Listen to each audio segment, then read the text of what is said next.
Hey guys, what's up? So this week I was actually adding to this Airpod shot that I shot last week, and I added a couple macro shots to the spec ad that I was working on, and this is what it's looking like now.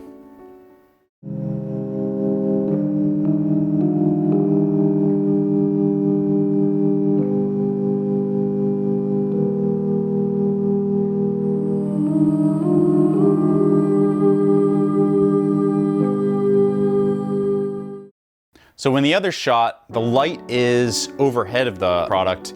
In this shot, it's more of a side light. The main challenge here were two things. I had to control the reflections and I had to keep the product clean.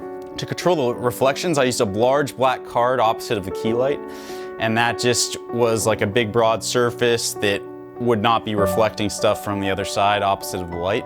I had the turntable on a plastic bag, a clear plastic bag. I had the plastic bag because I was propping up the product in sand, and I didn't want the sand to get all over the table, so I had a plastic bag underneath it, which was really reflective, and that was kind of bouncing up into the product and probably the lens as well. So I used this black cinefoil to block some of that, and I also used a black flag on the light side underneath the product just as much as I could. I boomed it out under the product, and that was just kind of blocking any light that was bouncing back into the product and the lens. Originally I had a white card opposite of the key light, but I found that it was just a little kind of bland, you know, it's just kind of light everywhere, so it didn't feel as dramatic as the single light approach.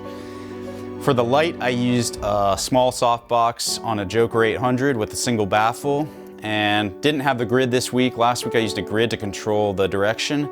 This week I wanted to wrap a little bit more around the product, so I just kind of boomed it out. It was slightly behind the product and to the side, so that it was kind of just giving a little rim light, side light look, and I wanted it to kind of look like a car commercial, so I had these moments where the kind of softbox was visible, streaking across the shape of the object, highlighting the curves. I was using a macro lens, 55mm, and I want to get really close to the Airpods. So I put a gobo head on a pigeon plate and then used a threaded baby pin to attach to the camera and just kind of oriented up towards the product, and I could get pretty close, maybe like 6 inches away. I had a single AirPod sitting in sand on a stick and turning on a turntable 360. So any Apple product that's as well machined and perfect as these AirPods is just gonna, any little defect is gonna show, especially in macro stuff. So the big challenge was keeping them clean and little, you know, you don't realize how much dust is in your environment until you shoot something macro. So I used isopropyl alcohol with Q-tips and was just constantly just getting any little smudges or grease marks off of it. But a lot of times that would add dust, and so I was using a lot of compressed air and these Giotto compressed air thing. And then I also had the standard compressed air can. And it was just an endless task, and I wasn't able to fully get them clean ever. So what I actually had to do was, instead of using After Effects, I found that the content aware fill wasn't quite working. So I ended up exporting a 444 ProRes file and bringing it into Photoshop, and then I manually, frame by frame, took out each little speck of dust. And also like little streak marks from the isopropyl alcohol drying funny, and so it was really arduous. It probably took 3 or 4 hours of just kind of boring, painstaking retouching by hand in Photoshop, frame by frame.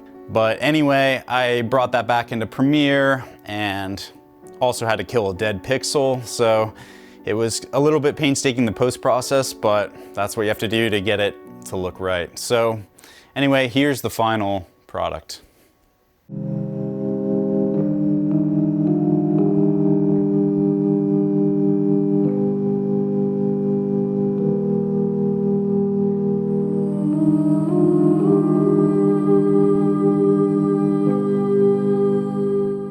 So if you found this video helpful, please like it, subscribe to the channel, hit the bell notification icon, that'll let you know when there's new videos up, and share it with your friends. If you have any questions, please leave them in the comments, I'll be sure to answer. And thanks for watching. I'll see you next time.